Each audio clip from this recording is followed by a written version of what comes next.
బుజ్జి ఈ డ్రెస్ బాగుంది కదా నాకు. బాగుంది బుజ్జి, డ్రెస్ బాగుంది.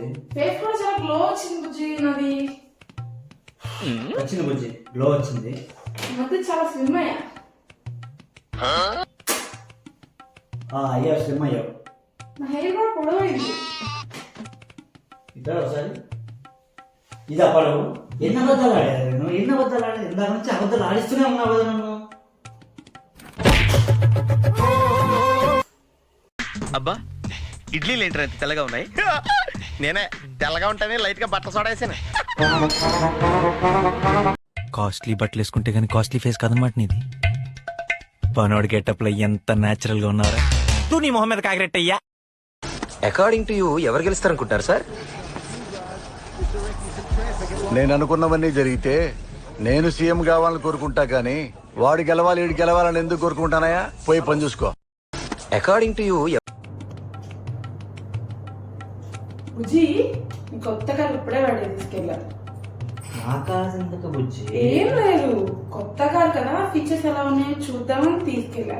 నీ కార్ సీట్స్ బుజ్జి క్రేజీ అసలు. అవునా? మరి లైట్స్?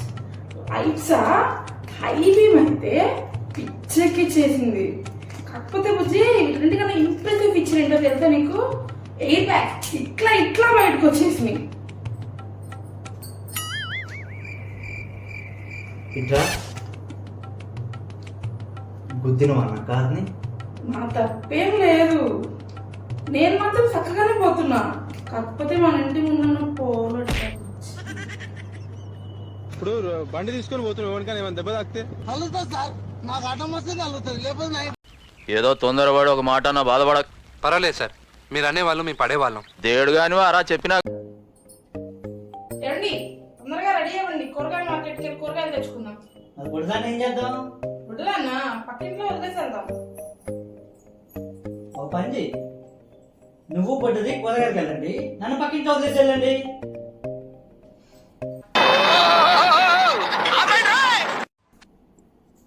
పెద్ద ప్లానింగే. పెళ్ళయ్యాక అంట్లు తోమాలి, బట్టలు ఉతకాలి, ఇంట్లో పనులు అన్ని చేయాలి అని తెలిసి కూడా ఎందుకు చేసుకున్నావు పెళ్లి? పెళ్ళయ్యాక అంట్లు తోమాలి, బట్టలు ఉతకాలి, ఇంట్లో పనులు అన్ని చేయాలి తెలిసి కూడా ఎందుకు చేసుకున్నావు?